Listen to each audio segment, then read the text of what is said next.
Hello students, आइए बच्चों, आज हम आपको इस वीडियो में हिंदी पाठ्य पुस्तक गरिमा क्लास 7 का चैप्टर 1 वंदना कविता को पढ़ाएंगे और साथ ही साथ इसका भावार्थ को भी समझाएंगे। तो चलिए बच्चों, हम आपको समझाते हैं। इस कविता के कवि हैं सुमित्रा नंदन पंत जी। प्रस्तुत कविता में कवि ने भय, संशय, अंधभक्ति से दूर रहकर मानव सेवा और भाईचारे की स्थापना पर बल दिया है। कवि ईश्वर से प्रार्थना करता है कि मुझे इस तरह की शक्ति प्रदान करे कि जिससे मैं लोक कल्याण करके अपना जीवन सार्थक कर सकूं। तो चलिए इस कविता को पाठ करते हैं और इसका भावार्थ को आपको बताते हैं। जग जीवन में जो चीर महान, सौंदर्य पूर्ण और सत्य प्राण, मैं उसका प्रेमी बनूं नाथ, जिससे मानव हित हो समान। प्रस्तुत पंक्तियों में कवि सुमित्रा नंदन पंत जी ईश्वर से प्रार्थना करते हुए कहते हैं कि हे प्रभु, मैं केवल उन गुणों से प्रेम करूं जो इस संसार के जीवन में सदा से यानी हमेशा से महान कहलाते आए हैं, तथा जो सुंदरता, सौंदर्यपूर्ण मतलब सुंदरता से भरा हुआ, जो सुंदरता से भरे हुए हैं और जिसके प्राणों तक में केवल सत्य का निवास हो, जिन गुणों से मनुष्य का भलाई हो, मेरा उन्हीं के प्रति प्रेम बने। अर्थात दुर्गुणों और मनुष्य का अहित करने वाली सभी चीज़ों से मैं बचा रहूं।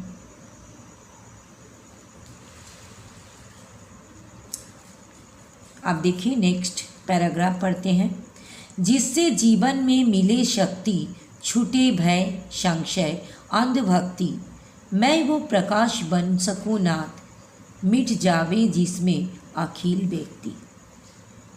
कवि ईश्वर से प्रार्थना करते हुए उससे वो उन सब के प्रति प्रेम का वरदान मांग रहा है जो जीवन में आत्मिक शक्ति देने वाला है, जिनसे भय, संदेह और अंधविश्वास जैसी बुराइयां मिट जाती हैं।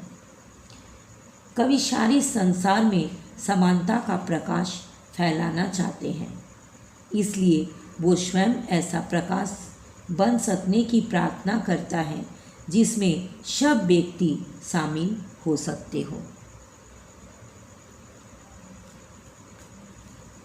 मानव कल्याण का लाभ सभी छोटे बड़े, अमीर गरीब आदि सभी कोई उठा सके। कवि भगवान से, प्रभु से यही प्रार्थना करते हैं। अब चलिए नेक्स्ट पैरा का अर्थ को जानते हैं। दिसी दिसी में प्रेम प्रभा प्रसार, हर भेदभाव का अंधकार, मैं खोल सकूं चीर मुंदे नाथ, मानव के उर के स्वर्ग द्वार। प्रस्तुत पंक्तियों में कवि कहते हैं कि सभी दिशाओं में प्रेम का प्रचार प्रसार करने के लिए आगे आना होगा।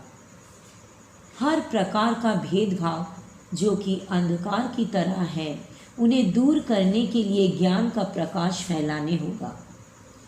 मनुष्य की आंखें स्वार्थवश अभी भी बंद है, उन्हें आगे बढ़ने के लिए खोलना होगा।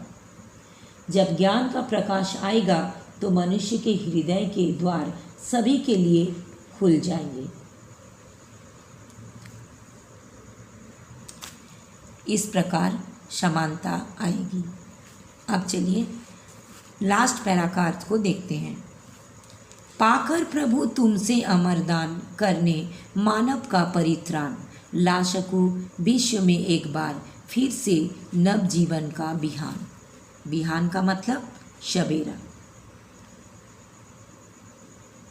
इस पंक्तियों के माध्यम से कवि प्रभु से प्रार्थना करते हुए कहते हैं कि मैं आपसे वरदान पाकर मनुष्य का उद्धार कर पाऊंगा।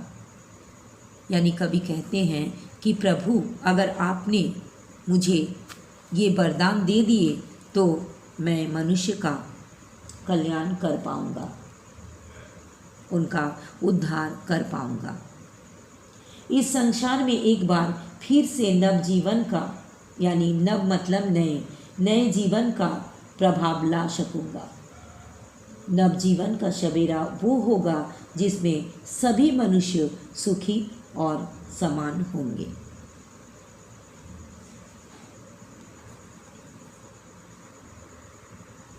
तो बच्चों, मैंने इस वीडियो में इस सुंदर सा कविता का भावार्थ को बता दिए हैं। अगर आपको इसका लिखित रूप चाहिए तो आप मुझे कमेंट बॉक्स में लिख सकते हो। तो बच्चों, अगर आपको ये सुंदर सा कविता अच्छा लगा, लाइक कीजिएगा, अपने दोस्तों में भी शेयर कीजिएगा ताकि आपके दोस्त भी सीख सकें। और बच्चों, अगर आप पहली बार मेरा चैनल को देख रहे हो तो प्लीज़ सब्सक्राइब कर दीजिएगा, बेल आइकन को भी दबा दीजिएगा ताकि मेरा हर पढ़ाई का नोटिफिकेशन सबसे पहले आपके पास पहुंच जाएगा। तो फिर मिलते हैं नेक्स्ट वीडियो में। Thank you so much, bye bye.